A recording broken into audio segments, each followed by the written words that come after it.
Centopeia que pensava. Autor Herbert de Souza Betinho. Ilustrações Bia Salgueiro. Editora Salamandra. A centopeia estava muito feliz consigo mesma. Gostava de suas 100 perninhas. Afinal, aquelas pernas todas nunca faltariam e não conhecia ninguém no mundo com tanta perna junta.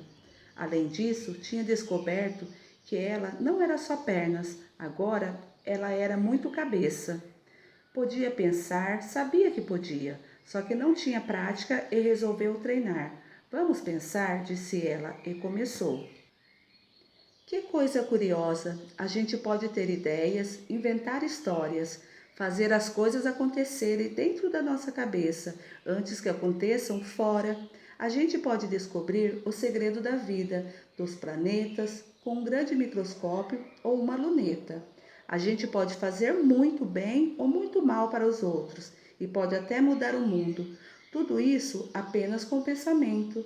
É preciso pensar. Será que a gente só pensa quando está na escola, junto com a professora? Ou a gente pensa e aprende a todo instante, em todo lugar? Pensando, a centopeia decidiu ter uma ideia nova por dia. E aí descobriu que pensar não é tão fácil. Pensar dá trabalho, custa esforço, é preciso vontade firme. E foi em frente. Vou experimentar durante uma semana. Na segunda-feira, resolveu pensar.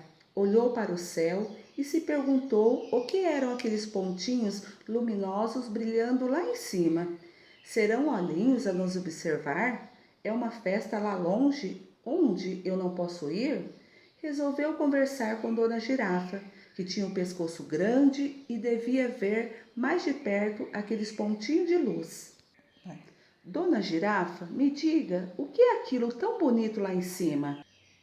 São estrelas, dona Centopeia. E o que são estrelas? Estrelas são bolas de fogo imensas que giram lá no espaço há bilhões de anos-luz ou mais. Algumas estão tão longe que, mesmo depois de terem se acabado, continuam a ver sua luz, que ainda não acabou de chegar aqui.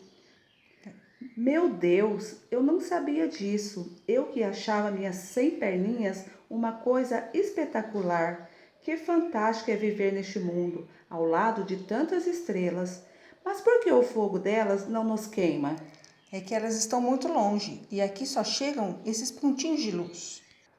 Dona Centopeia gostou da experiência de pensar e descobriu que se aprende com os outros quando não se sabe pensar sozinha.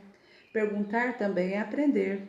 Ficou intrigada com o fato de a gente já nascer sabendo umas coisas, enquanto outras têm de aprender. A abelhinha, por exemplo, já nasce sabendo voar e fazer mel, mas não sabe o que é uma estrela. Na terça-feira, Dona Centopeia resolveu pensar pequeno e se perguntou qual era a menor coisa do mundo. Olhou ao redor e pensou que era Joaninha, mas logo viu uma formiga e depois uma pedra tão pequena que quase não dava para enxergar. Deu-se conta de que seus olhos só chegavam até um ponto, mas que depois dele deveriam existir outras coisas muito menores que ela não podia ver. Impressionada com sua descoberta, a centopeia meditou. Quando eu pensei grande, descobri as estrelas com um tamanho sem fim. Agora descobri coisas que são pequenas e também sem fim. E concluiu: este mundo é um grande mistério. Na quarta-feira, Dona Centopeia resolveu filosofar e chamou a coruja para uma conversa. Dona Coruja, a senhora que fica com esse olho aberto o tempo todo, já deve ter visto muita coisa e saber muito da vida. Então me diga, o que é a vida e a morte? Por que os bichos nascem, crescem e depois morrem? Dona Centopeia, que pergunta mais difícil! Isso é pura filosofia. A vida é um grande mistério. A explicação é maior que a gente. Sabemos muita coisa, mas diante de tudo que existe, o que a gente sabe é quase nada. É uma gotinha d'água naquele mar de mistérios, filosofou Dona Coruja. Dizem que os bichos nascem e morrem, porque tudo no nosso mundo é finito. Tem princípio e fim. Umas coisas duram mais, outras menos. As estrelas duram trilhões de anos.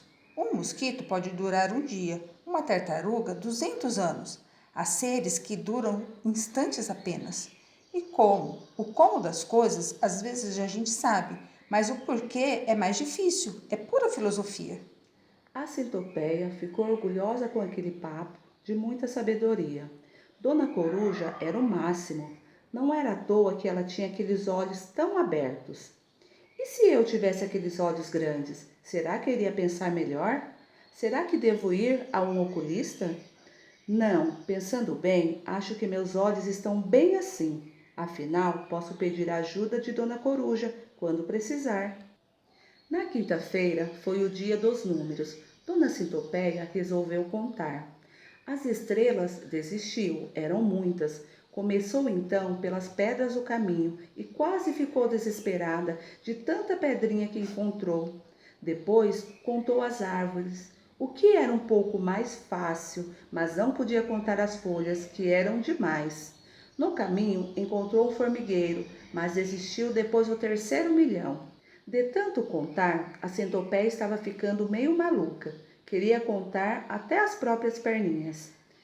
Gente, contar tem limite, mas prosseguiu. Foi ao rio e contou os peixinhos. Foi à floresta e contou todos os bichos que encontrou. 123, 124, 125, 126. Os bichos pensavam que ela era maluca mesmo. Contar é bom, mas é preciso saber como fazer isso para não ficar perdida nos números 1, 6, 2, 5, 4, 3. Na sexta-feira, quis ouvir histórias dos outros bichos e reuniu um grande grupo para ouvir o que eles tinham a dizer. Chamou o macaco, a onça, o bode, a cobra, o coelho e o avestruz. O macaco logo foi dizendo que não havia bicho mais esperto que ele e que podia enganar todo mundo. Bastava querer, então relatou a vez em que conseguiu montar na Dona Onça fingindo que estava com dor de dente. Dona Onça ficou furiosa quando se lembrou disso e quase acabou com a roda de histórias da centopeia, dando um tremendo urro. Para acalmá-la, Dona Centopeia pediu que ela contasse sua história. Dona Onça resolveu falar de seus pulos de gato, orgulhosa de ser um dos bichos sobre os quais os homens mais contam caso e têm medo.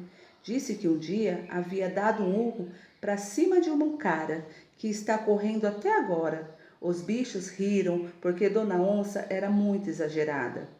A seguir, o bode contou suas façanhas, a cobra falou baixinho, o coelho rapidinho e o avestruz quase dormiu em pé, porque não sentava. A centopeia só se divertia.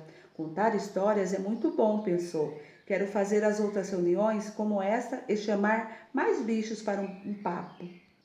No sábado, Dona Centopeia resolveu dar um descanso ao pensamento e dedicar o dia à preparação de uma festinha para todos os bichos que haviam ajudado a pensar. A festa foi no domingo, muita comida, muita bebida e até enfeites. Os bichos se deram as mãos e cantaram, dançaram, comeram e sentiram como era bom viver em paz e usando a cabeça para pensar. Conversando com seus botões, Dona Centopeia concluiu: pensar é um grande e belo mistério. Então, pessoal, essa foi uma historinha que nós trouxemos para vocês, a professora Célia e a professora Lúcia, tá? Espero que vocês tenham gostado bastante. Um beijo no coração de vocês.